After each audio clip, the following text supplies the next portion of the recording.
very much, and hello, Grove City. How you guys doing? Feeling all right? Doing good? This is nice. Nice to play a theater. This is what I love about comedy. Last night I did a fire hall, so a little more opulent tonight. And it was right off the highway. That's nice. Didn't even need my GPS for this, you know? Because I was out in the middle of nowhere in PA last night. I mean, you guys ever have that issue with your GPS where you get off the highway and you're on a two-lane road for a long time? And then the road's getting a little narrower, darker, and you're looking out the window going, this can't be right. If I have that feeling long enough, I start to get this real irrational fear that some pervert hacked my GPS, and I'm just being unwittingly led to their lair, and I'm not going to know until the last minute. You're going to be raped in 5 feet. The door flies open and I'm gone, you know? So I'm glad you guys are right off the highway. That was the point of that. Leslie was talking about getting older, and every time I start to have that feeling, I'm in my 40s too, anytime I get that feeling like maybe I'm getting too old to be traveling, doing stand-up, I'll see somebody who's really old do something. You know what I mean? You ever see that? I saw a 111-year-old lady who went back and got her high school diploma. Isn't that amazing? 111 years old. When I saw that, I was like, wow, what a lazy, procrastinating piece of crap she is, huh?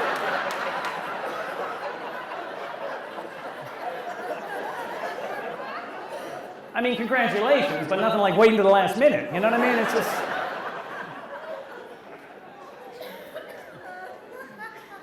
It does make you wonder what's next on her bucket list, though, doesn't it? Probably move out of her parents' house. That's got to be the next logical thing. I don't know. I shouldn't make fun of her. 111 is the new 101. So, oh, somebody snorted. I'll take that. That's good. That's how you know you're doing good. When you get something other than a laugh, right there. I'll take it. I don't know what else we're going to hear out there, but that's great. I love doing this. I got back into doing stand-up after a little bit of a layoff, and I missed it, you know, because you get to have fun, you know, people snort, you know, it's awesome. It's great, you know. I love doing it because you're allowed to have fun, you know. You're not allowed to have fun at every job. You guys know that. I remember when I was a kid, I was like 18 working at Sears, and was making my coworkers laugh, you know, and it was inappropriate, you know. I'm not going to go into details, but it involved mannequins, all right? I was 18, you know, give me a break. So I'm doing this stuff, making my coworkers laugh, right? And behind me, my boss walks out, and he just says something totally stupid. Whelan, I did not just see you do that. That's a dumb thing to say. He did not just see me do that. I mean, what am I supposed to, how am I answering that? You know? Oh, good. Well, I guess I'll just punch out and head home with a clear conscience since you didn't see it. A dumb thing to say, isn't it? I spent a lot of years in retail. That's fun, huh? That's where I learned to really hate people. Retail, yeah. Because I'm a nice guy, you know? I'm nice to people when they came up to my line, but apparently I said a lot of offensive things like, how you doing today?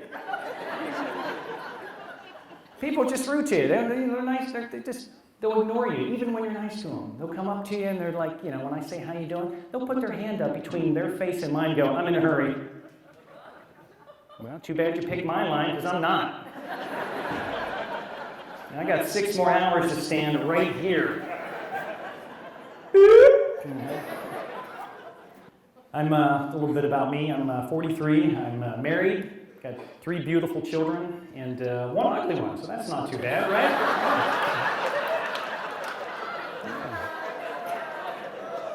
Yeah, we homeschool that one,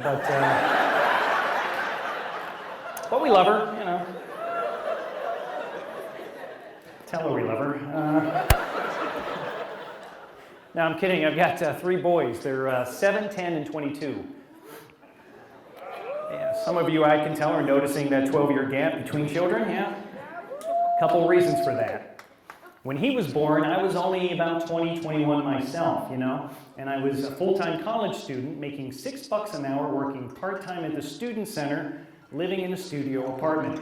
Not a good foundation for fatherhood, just, so I didn't have any money, so I was just, making sure I wasn't having a kid. And that was the other reason. I went to extremes, OCD, I would say, trying to prevent the next pregnancy. I was OCD for 12 years. I didn't even enjoy sex. I didn't, because it was the first thing on my mind, just prevent pregnancy. And it didn't matter. It didn't matter if I was, wearing 2 condoms and sleeping with a woman in menopause. I would not only pull out, I would leave the house completely. And just finish into a bonfire. I wasn't taking any chances.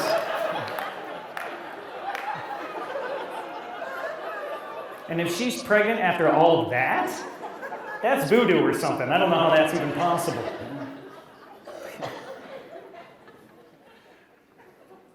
My kids are great. They're smart. I'm grateful for that, but I know they're not geniuses. I know for a fact they're not geniuses.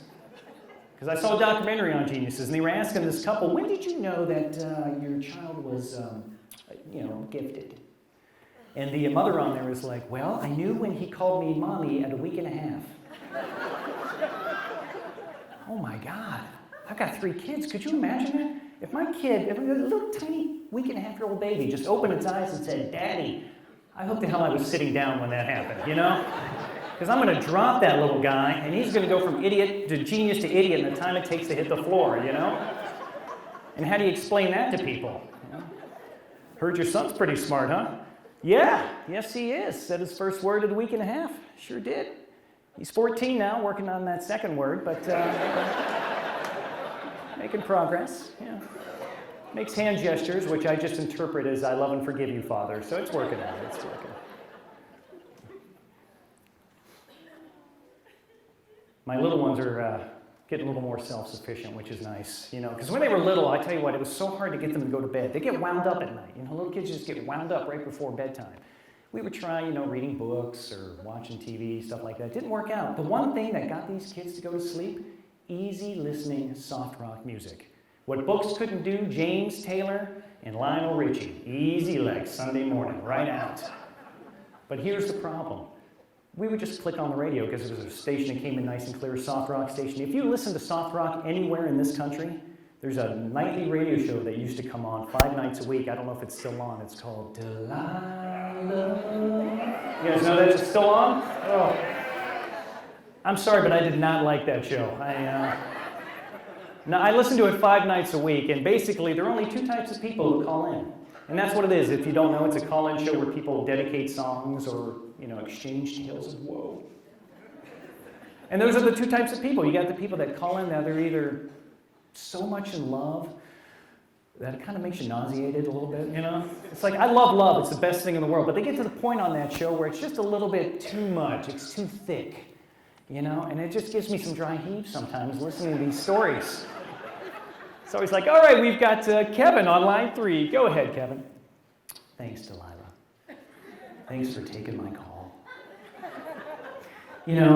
It's always this real whipped guy, right? I just want to dedicate a song to my amazing wife of the last 15 years. She's my best friend and probably the last person I want to kiss goodnight every night. And can you believe in 15 years we've never even had a single argument, Delilah? Yeah. We like to joke around the house that the only darkness we've ever experienced were just the shadows we cast, standing in the light of our love.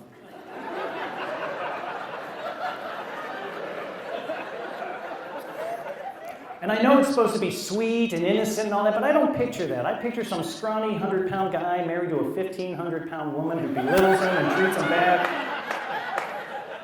So it's not as sweet as you really think, right?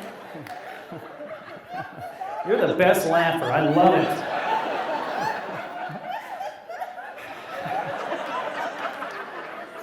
it. You're in that car that had all that smoke coming out, right? Out of the windows. Pass it, Hazel! So I can't even see. I don't know. She's wiping away tears. I love it. I'm going to take you on the road with me. That's what I mean. Here's my fan. She's written all my reviews. All 2 of them. But then you got the other kind of people that call into the line. Now these people are my favorite people. the depressed people. They've got the worst stories of human suffering you've ever heard in your life. But they think a song is going to make everything all better. And Delilah's always way too chipper for these people. You know, there's a big drop-off between her chipper voice and then the caller. It's like, okay, we've got Jennifer on line 3. Go ahead, Jennifer. Thanks, Delilah. I gotta be honest with you, I don't even know where to begin. Well, just recently I've been stricken with not one, but 2 terminal illnesses. And if that wasn't bad enough, my husband decided to reveal to me that he's been cheating on me with my best friend for the past 3 years. And just for the cherry on top, I have an appointment tomorrow to see my proctologist, who's got long fingers and poor depth perception.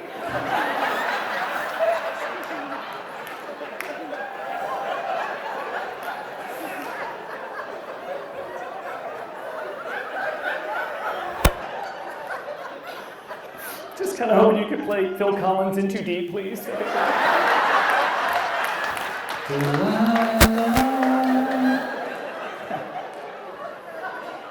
I hate that show.